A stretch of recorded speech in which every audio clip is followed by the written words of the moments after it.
को विश्व गुरु की ऊंचाइयों तक पहुंचाने में देश और दुनिया की सबसे बड़ी पार्टी भारतीय जनता पार्टी के किरदार को नकारा नहीं जा सकता। भारत ने अब गरीबी के मामले में अफ्रीका के उन देशों को भी पछाड़ दिया है जो अब तक हमारे पीछे थे। हमारे मोदी जी ने नाइजीरिया से सबसे गरीब मुल्क होने का तमगा छीनकर भारत की झोली में डाल दिया है। अब भारत दुनिया का सबसे गरीब देश बनकर सामने आया है। यानी हमारा देश हमारे मोदी जी की कृपा से, संघ के आशीर्वाद से, भाजपा के प्रताप से और अनभक्तों के बलिदान से गरीबी में नंबर 1 बन चुका है। गरीबी में झंडा गाड़ने के साथ ही दुनिया के अमीर लोगों की कतार में मोदी जी का न्यू इंडिया ही नजर आ रहा है। सलाम, नमस्ते, सत श्री अकाल। आप देख रहे हैं हमारा खास प्रोग्राम देश की बात, मेरे यानी गुलफशा अंसारी के साथ। एक तरफ जहां भारत गरीबी में अव्वल है, वहीं दूसरी तरफ मोदी जी के यार रईसी में झंडा गाड़ रहे हैं, यानी कि कंगाली में आटा गीला। जी हाँ, गरीबी में नंबर होने के साथ ही भारत अमीरों में भी टॉप पर है, क्योंकि भारत में गरीबी अब पहले पायदान पर है तो अमीरी भी काबिले तारीफ है। भाजपा के यार कहलाने वाले बिजनेसमैन की संपत्ति में दिन दूनी रात चौगुनी तरक्की हो रही है। अमीरों के मामले में गौतम अडानी ने बिल गेट्स को पछाड़कर दुनिया के चौथे सबसे अमीर शख्स बन गए हैं।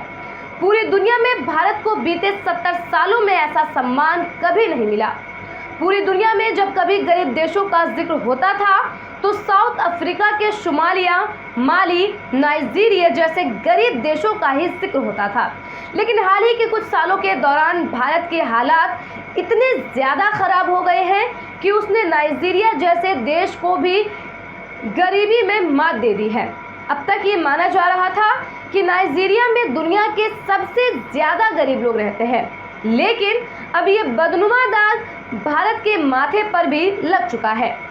अब हमारे मुल्क भारत में दुनिया के सबसे ज़्यादा गरीब लोग रहते हैं। बिजनेस इनसाइडर अफ्रीका में छपी एक खबर के मुताबिक अब तक अफ्रीकी देश नाइजीरिया को दुनिया का पॉवर्टी कैपिटल यानी कि गरीबों की राजधानी माना जाता था।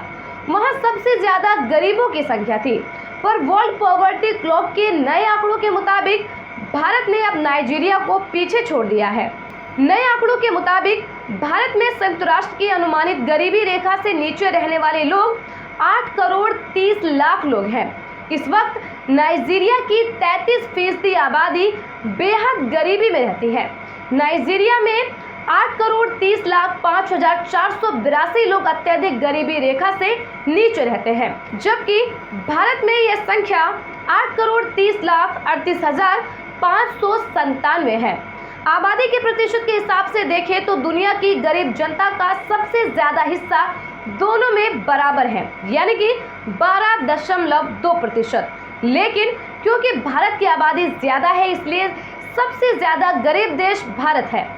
कोरोना काल के बाद ये आंकड़े भयानक तरीके से बढ़ने की आशंका है, क्योंकि ये डेटा कोरोना काल से पहले जमा किया गया था, यानी इसकी मौजूदा हालत उम्मीद से भी ज़्यादा डरावनी है। साल 2020 की state of food security and nutrition in the world की रिपोर्ट के मुताबिक भारत में उस समय 18.92 करोड़ लोग कुपोषित थे। एक खबर के मुताबिक भारत में हर साल 25 लाख लोग भूखमरी के कारण अपनी जान गंवा बैठते हैं। साल 2021 में ग्लोबल हंगर इंडेक्स की रिपोर्ट में 27.5 अंक है, जो बेहद खराब हालत को दिखाते हैं। ये रिपोर्ट ऐसे वक्त में सामने आई है जब भारत में नरेंद्र मोदी की सरकार ने खाने पीने तक की चीज़ों पर टैक्स की बौछार लगा रखी है।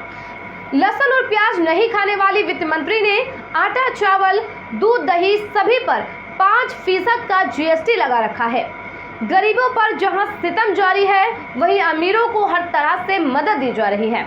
राष्ट्रवाद और देशभक्ति के नाम पर एक गंदी राजनीति के जरिए षड्यंत्र रचा जा रहा है। और सिर्फ राजनेता ही नहीं, भारत को इस हाल तक पहुंचाने के लिए उन लोगों की मेहनत को भी नकारा नहीं जा सकता, जिन लोगों ने दिन रात वक्त निकालकर गुरुग्राम में नमाज का विरोध किया, मुस्लिम दुकानदारों का आर्थिक बहिष्कार किया, जो अपनी पढ़ाई लिखाई छोड़कर हिजाब के पीछे दौड़ पड़े और लड़कियों के हिजाब पहनने का विरोध किया। जिन्होंने कपड़े देखकर बाइकआउट किया, जिन्होंने बुलडोजर का जय जयकार किया। आज जनता पेट पूजा से ज्यादा मंदिर पूजा के बारे में सोचने पर मजबूर है, क्योंकि अब लड़ाई भुखमरी के बजाय धर्म की हो रही है।